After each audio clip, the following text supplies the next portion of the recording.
Om Sri Lakshmi Narsimhaya Namaha. Valmiki Ramayana, Yuddha Kanda, Chapter 2. Sugriva encourages Rama. Summary. Sugriva confronts Rama, who is tormented with grief, asking him to keep away from apprehensive mind and to think of ways and means to conquer the ocean. Chapter 2 in detail. The glorious Sugriva made the following reply, which was intended to expel his grief, to Rama the son of Dasharatha, who felt miserable with anguish. O hero, why are you lamenting thus, as any other ordinary man? Do not be sorrowful like this. Abandon your grief, as an ungrateful man abandons friendship. As the information about Sita has since been gathered, I do not indeed see any scope for your grief, O Rama. O Rama, you are a wise person, a knower of sacred works, an intellectual and a learnt man. Give up these ordinary apprehensions like a man whose spirit is disciplined gives up ideas which spoil the purpose. We shall make our way to Lanka by crossing the ocean filled with large crocodiles. We shall destroy your enemy. All action gets dissipated by a person who is not non-enthusiastic, depressed and disturbed with grief. Such a person gets into troubles too. These leaders of monkey squads are gallant and efficient in all ways. They are enthusiastic even to enter a fire for your sake. I understand this from their joy, and my reasoning too is sound. You ought to act in every way that I may be able to get back Sita. After destroying by an attack the enemy Ravana of sinful deeds, you take step in such a way that a bridge is constructed across the sea, and we reach the city of the king of ogres.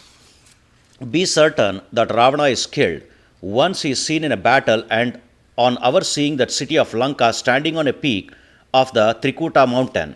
Without building a bridge across the sea, the dreadful abode of Varuna, the god of water, Lanka cannot be defeated even by gods and demons, including Indra.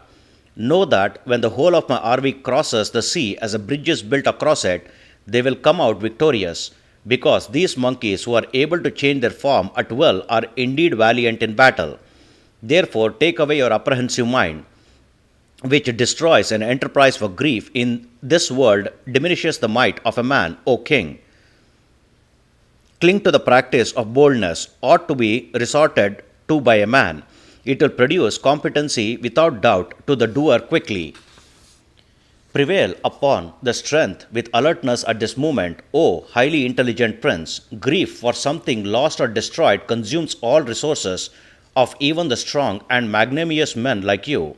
You are the foremost among the intelligent and the knower of all sacred texts. Hence you ought to defeat the enemy with allies like me. I do not indeed see anyone who can withstand you in a battlefield in the three worlds when you are armed with a bow, O Rama. Your work duly entrusted to the monkeys will not be spoiled. You shall behold Sita, imperishable sea. O Lord of the earth, desist from this melancholy.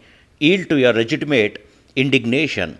Unadventurous Kshatriyas, members of what tribe, never win honor, but all fear the wrathful. You, with your resourceful mind, along with us together, ponder over now a design to cross the sea, the terrible lord of rivers. No victory to be certain once the sea has been crossed by the army. Verily, when all my forces have passed over the sea, our trump is assured. These monkeys, the courageous soldiers who are able to change their form at their volition, will crush their opponents with an avalanche of rocks and trees. Once we have crossed the sea, the abode of Varuna, by whatever the means employed, Ravana is as definitely killed in my eyes. O exterminator of enemies, what is the use of all these words? By all means, you will be victorious man. I see good omens, and my heart is overthrilled with joy. Thus completes second chapter of Yuddha Kanda of the glorious Ramayana of Valmiki, the work of the sage and the oldest epic. Sri Moola Rama Vijayate. Om Sri Krishnarpanamastu.